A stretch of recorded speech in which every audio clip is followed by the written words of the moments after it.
퇴직자 100명이 공통으로 후회한 단 한 가지 당신도 하고 있나요? 퇴직하면 이제 자유다. 누구나 한 번쯤 이런 상상을 해보셨을 겁니다. 매일 아침 울리던 알람에서 해방되고 눈치 보며 회의에 앉아 있을 필요도 없고 원한다면 늦잠을 자고 여행도 마음껏 다닐 수 있을 거라는 기대. 하지만 실제로 은퇴자들에게 물어보면 그 화려한 상상 뒤에 감춰진 현실은 많이 다르다는 걸 알 수 있습니다. 최근 한 조사에서 퇴직자 100명에게 가장 후회되는 한 가지가 무엇이냐고 물었을 때 놀랍게도 대부분이 비슷한 대답을 내놨습니다. 돈도 건강도 아니었습니다. 바로 계획 없는 퇴직이었습니다. 처음엔 계획 없다는 게 뭐 그리 큰일일까 싶습니다. 하지만 막상 회사를 떠나면 매달 들어오던 급여가 뚝 끊기고 그동안 익숙했던 사회적 관계가 사라지고 하루의 리듬마저 무너집니다. 이때 아무런 준비가 안 되어 있으면 불과 몇 달 만에 삶이 송두리째 흔들려 버리는 거죠. 이제부터는 실제 사례들을 통해 그 무게를 한번 같이 느껴보시죠. 첫 번째 사례는 60세에 퇴직한 박 과장님의 이야기입니다.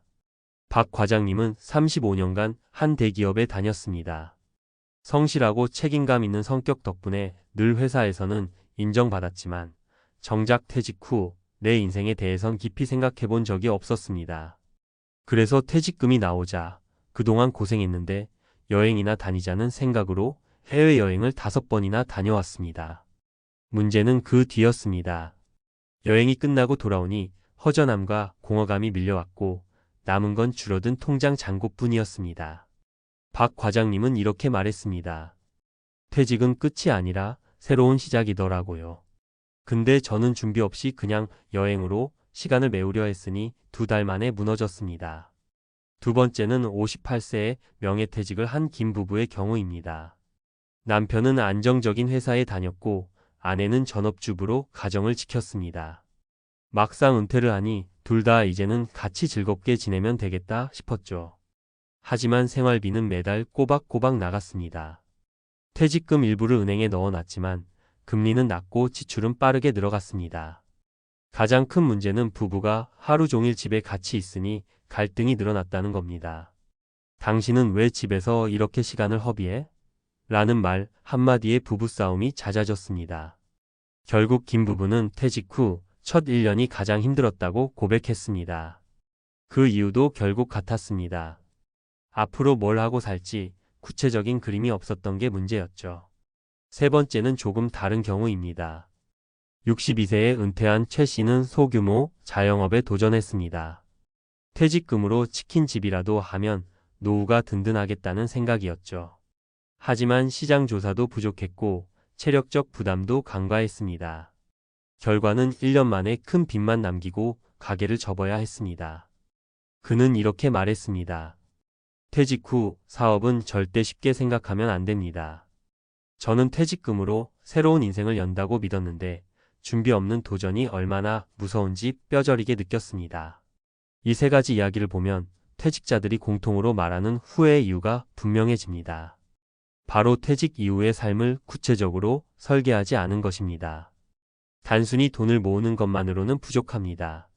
어떻게 쓰고 어떻게 살아갈지, 어떤 일을 하면서 의미를 찾을지가 더 중요하다는 걸 말이죠. 전문가들도 이 점을 강조합니다. 재무설계 전문가들은 퇴직금은 목돈이지만 금세 줄어든다며 최소 20년 이상을 내다보고 자산운용 전략을 세워야 한다고 조언합니다. 단순히 예금에 넣어두기보다는 연금, 분산 투자 혹은 일정 부분은 안정적인 현금 흐름을 만들어낼 수 있는 구조를 갖추는 게 필요하다고 하죠. 심리학자들은 또 다른 면을 강조합니다. 은퇴는 단순히 직장을 떠나는 사건이 아니라 한 개인의 정체성을 흔드는 전환점이라고 말합니다.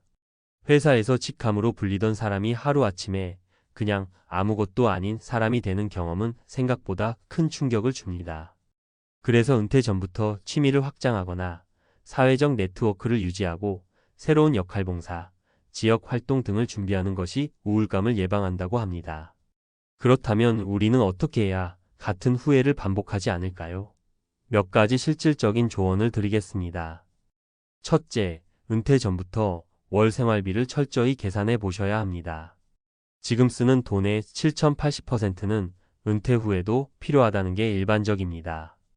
퇴직하면 지출이 줄어들 거야 라고 생각하시는 분들이 많지만 실제로는 의료비, 여행비, 자녀 지원비 등으로 오히려 늘어나는 경우가 많습니다.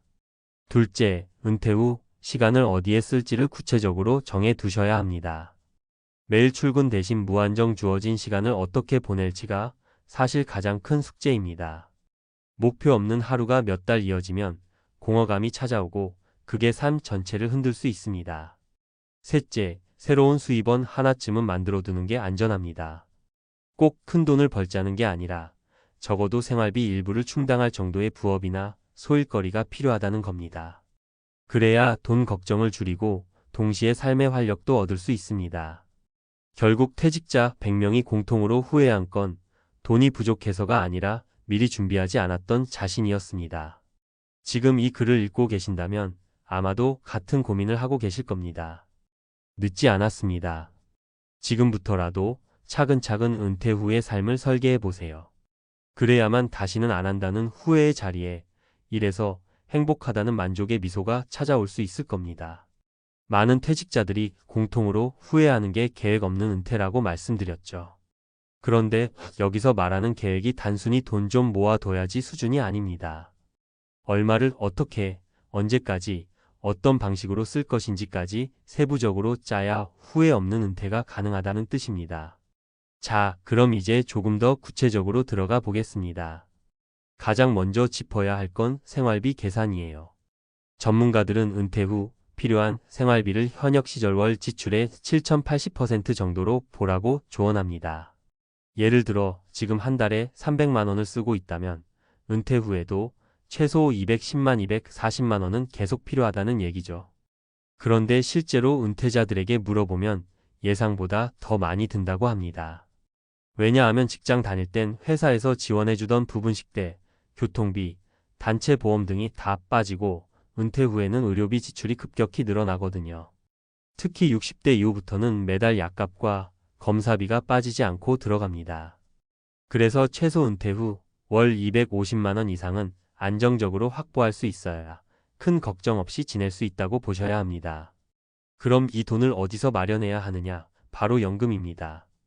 국민연금은 평균적으로 월 50만 70만 원 정도가 나오는데 이걸로는 턱없이 부족하죠. 그래서 퇴직 전부터 개인연금이나 퇴직연금을 어떻게 굴릴지를 세심하게 따져야 합니다. 예를 들어 퇴직연금을 일시금으로 수령하면 당장은 든든해 보이지만 몇 년 안가 바닥나는 경우가 많습니다. 반면에 연금형으로 전환하면 매달 생활비가 일정하게 들어오기 때문에 훨씬 안정적이죠.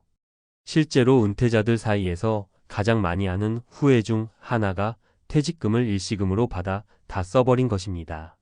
그러니 가능하다면 퇴직연금은 연금형으로 전환해두는 게 안전합니다. 다음은 투자와 자산 운용이에요. 은퇴 이후에는 원금 보존이 가장 중요합니다. 공격적으로 주식 투자해서 한 번에 불리겠다는 생각은 매우 위험합니다. 실제로 60대 은퇴자가 전 재산을 코인이나 레버리지 투자에 넣었다가 하루아침에 절반 이상을 잃는 경우도 적지 않습니다. 전문가들은 은퇴 후 자산 배분을 이렇게 권합니다.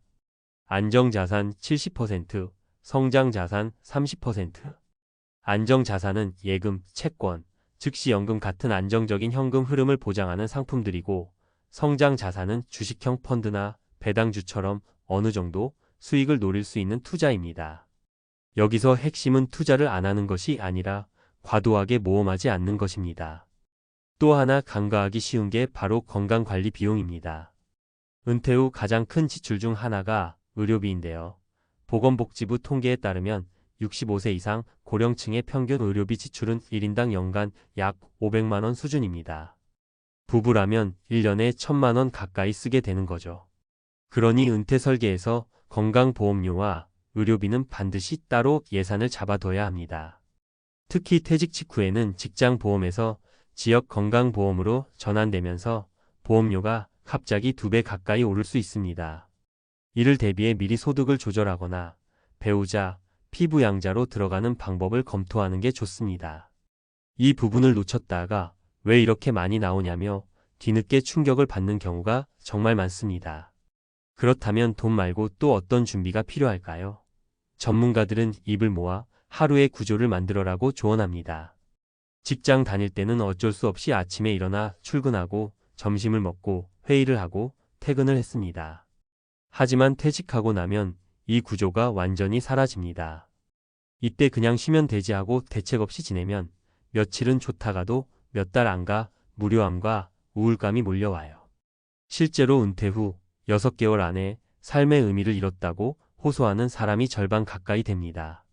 그래서 은퇴 후에는 스스로 하루 루틴을 만들어야 합니다. 아침엔 가볍게 운동, 낮엔 취미나 봉사활동, 주 23회는 사회활동 이런 식으로 작은 계획을 세우는 게 좋습니다. 그리고 또 하나 중요한 팁? 가능하다면 작은 수입원을 유지하는 게 정신적으로도 재정적으로도 도움이 됩니다. 꼭 큰 돈을 벌어야 한다는 게 아니에요. 월 50만 100만 원 정도라도 들어오면 생활비 부담이 훨씬 줄고 나도 여전히 사회와 연결돼 있다는 안정감을 느낄 수 있습니다.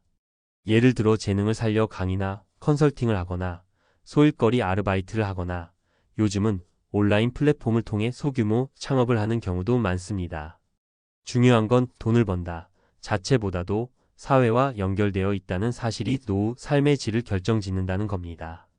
마지막으로 은퇴 전후 가장 주의해야 할 건 큰 결정을 성급히 내리지 말라는 겁니다.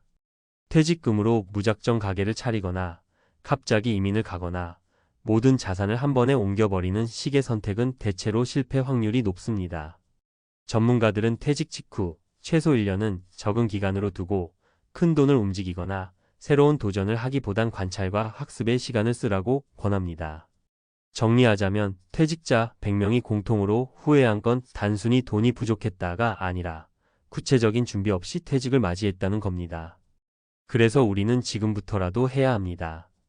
생활비를 정확히 계산하고 연금을 설계하고 자산을 안정적으로 나누고 건강 비용을 대비하고 하루의 루틴과 작은 수입원을 준비하는 것. 이 모든 게 모여야만 후회 대신 잘 준비했구나라는 안도감을 얻을 수 있습니다.